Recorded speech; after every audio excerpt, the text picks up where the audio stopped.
And good Wednesday morning, everyone. Keeping up with trends of home interior design and updating your home can be costly. Now, as homeowners look to give their homes a little bit of a facelift, there are alternative solutions, though, when making changes. TV6's Ashley Kirkland has more on your Do-It-Yourself Wednesday from Lowe's in Marquette Township. Ashley? Good morning, Vicki. That's right. For homeowners looking to do any sort of interior updates to their home, it can be very cost effective and very expensive. That's why we're here at Lowe's for Do-It-Yourself Wednesday to explore different options for flooring. People are always looking for different options for hardwood, tile, and ceramic flooring, and we're here to explore laminate, which is a manufactured flooring that can be made to look like just about any type of flooring that someone would want to install. I'm here with Jeremy Wright from Lowe's, and he's going to tell us more about the different types of laminate designs that people can get to install in their homes. Jeremy, what is the most common laminate that people try to emulate, a type of flooring that people try to emulate? Most people are looking at trying to copy the wood would be the biggest thing. The tile, the stone, things like that, people don't mind, but wood in particular is one that switching from a hardwood to a laminate is very much so less expensive. Now, I know that it's not only cost effective, it's easy to install, and it's also water and moisture resistant. What are some other benefits that people can get from installing laminate versus hardwood? Really the biggest thing would be the price point of it. It's about $2 a square foot less, even in grade of quality. So like your lowest grade wood quality is going to be about $4 a square foot, where your lowest grade laminate is going to be about $2 a square foot.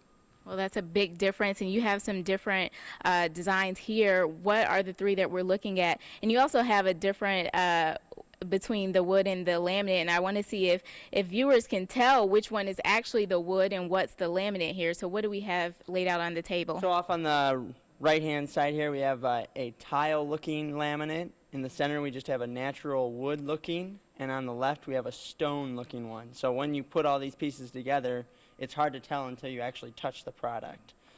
With that, we have these three different samples.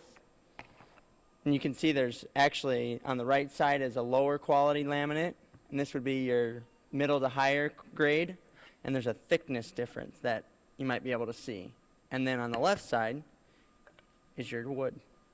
Now, I was actually fooled because I thought that here on the left side was the laminate, when in fact this is the glossed wood and this is the laminate. So obviously the difference here is you can tell the difference, but the laminate looks like actual hardwood floors. And that's what they're going for these days, is to get it as close. I've talked to many people that are older, and they've said, where laminate was 15 years ago to where it is today is significantly different in just look and quality and things like that. And so when you get a lower grade of laminate versus a higher grade of laminate, how long does it last compared to one or the other? The warranties is the big difference. Your lower grade warranty is going to be about 20 years versus your higher grade is going to be about a 35-year warranty. So you're looking at, by warranty standards, 15 years extra on paying a little bit more. Are there, like I said before, it's water resistant. Are there different areas of the home that people are looking to lay laminate compared to other areas? Mostly like kitchens and bathrooms. Okay. All right, so Jeremy is going to be back with us later on to show us how to install the laminate and also how to keep it clean and make sure that you keep it up to date. So we're going to toss it back to you right now in the studio, Vicki. This is Ashley Kirkland reporting live in Marquette Township, TV6 News. All right, thank you very much, Ashley. Now we're getting all in. Welcome back, everyone. If you're thinking about updating the inside of your home, there are materials to consider that won't empty your wallet in the process. We've been learning about laminate on this Do-It-Yourself Wednesday. TV6's Ashley Kirkland joins us again from Lowe's in Marquette Township with more. Good morning, Ashley. That's right, Greg. We've talked about the different designs in laminate that people can use to install into their homes. And now Pro Services Specialist Jeremy Wright is here to talk to us more about installation tips as well as cleaning and maintaining the laminate once you've installed it. Jeremy, what's the most mistake that people make when they're installing laminate in their homes? The biggest thing that people don't do is preparation. So it's cleaning the surface before putting down your underlayment, and then not putting underlayment down and just putting the laminate right onto the surface that they're installing on. Now, you were talking to me earlier about this spacer thing that you have right here for people to start off with. What does this do, and how exactly do you use it before installing the laminate?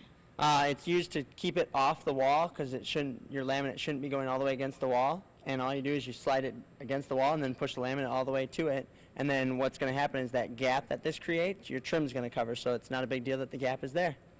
And how can people feel secure about when they lay the laminate? I see you have some adhesives here. Are those necessary, or is it just an extra layer of security for homeowners to know that it will stay in place? It's recommended, so it's not needed. It's that extra security to make sure that any potential water that may get through a crack due to some kind of scratch or things like that on those edges, it won't get down all the way to the core that's holding that all together. Okay. Now, though laminate is waterproof and water resistant, you don't recommend just slopping a bucket of water on there when you're trying to clean it. What are tips that people can follow for cleaning laminate floors? They make sprays where you just spray on it, and then you use like a dry mop, and that would clean it off. Another thing that you don't want to do is if you drop something on it and you put a big ding in it, you're going to want to repair that right away, because any water that gets down to the core of the laminate, then it's going to start swelling, and then you're going to be looking at replacing your floor. And these are some of the repair fillers that you have here for homeowners. Now, do you recommend that they buy these when they first initially buy the flooring, or once they have a repair issue? No, once you have a repair issue, you're going to want to get it taken care of right away. So you don't need it to be right on the spot, but once it happens, you're going to need to get it taken care of. Okay, and any other tools here that you can show people that are helpful for when they are laying the flooring? The two helpful tools would be this puller, which is keeping it as you get close to the wall. You can hit this other end, and it pulls it all nice and tight. And this one, any spots that there may be a gap, there's a little lip that catches it that shouldn't damage it as you do the installation. And then, of course, the lucky mallet. That looks very handy. Now, like we said, it's very easy to install, but you do want to follow some key tips to make sure that you install it correctly and that you don't have to go over and redo it. But Jeremy did a great job. Thank you very much of showing viewers how they can install the different types of laminate. For now, I'm going to toss it back to you in the studio. Ashley Kirkland reporting live from Lowe's in Marquette Township, TV6 News. Thank you, Ashley, and we'll be right back with your TV6 Morning Show.